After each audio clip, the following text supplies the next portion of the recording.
Be intentional with where you choose your clinical rotations. That's the message I want to send.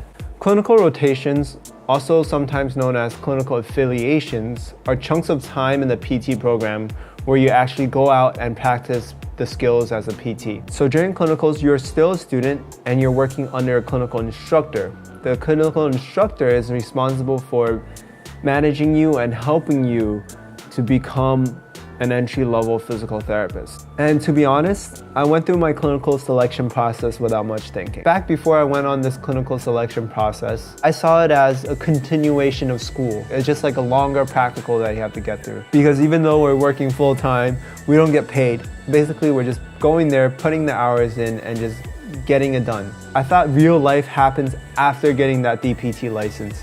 And honestly, at the time, I didn't see it as an opportunity to build connections in the PT field. But thankfully, I lucked out. I met some of the most wonderful clinical instructors that really inspired me to become more passionate about this field. Every school does it differently. Some schools sprinkle clinicals throughout their curriculum.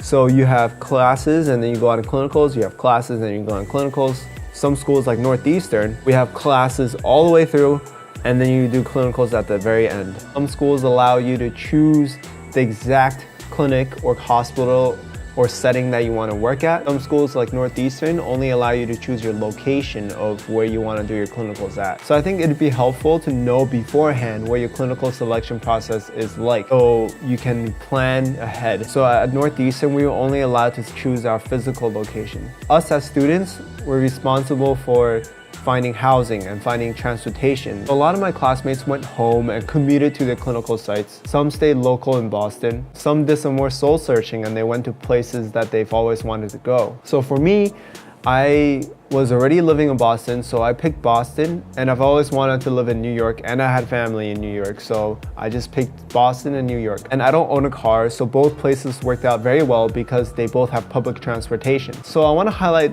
those classmates that went to places without housing, without transportation, and just made it work. They found housing through various means online, whether it be Craigslist or Airbnb. They found transportation by car rentals. So you see, if there's a place that you've always wanted to visit and you've always wanted to live at, this is like the perfect time to go. If I were to give advice to a younger classmate, I would encourage them to be more intentional of where they pick their clinical site. And it definitely helps if you know what your clinical selection process is like beforehand. Say you've always wanted to work with kids and that you know that there's this location at this hospital, at this school that you want to go have a clinical at. It can become a huge benefit to your career if you can get that site as your clinical placement. Kind of along the same lines, if you know that you want to live and settle down at this particular area, it would be very helpful to set up your clinical placement at that spot. Because if you think about it, clinicals are like long interviews. You're going to be working there full time and you're going to get to know all the staff and you're going to know how things are run at that site. By the end of your clinicals,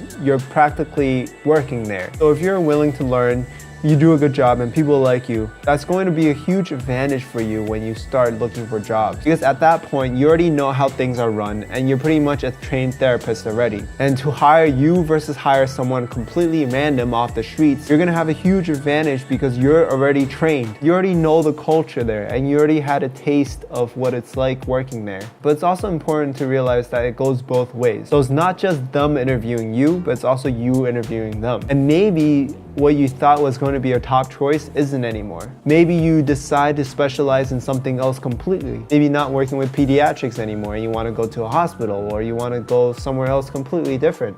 Or maybe you realize that the city you've always wanted to live at isn't really for you. I guess what I want to say is that clinicals aren't just another hoop that you want to jump through so you can graduate and get your PT license and get on with your life. They can be a huge learning experience. And if you happen to find a place that's a match, that's a huge advantage because you already know how everything operates. Think about the places that you've always wanted to go. Think about what type of setting you want to be in. And treat this as an opportunity to test out the waters, to see if you really like this place, to see if you really like this specialty. All right.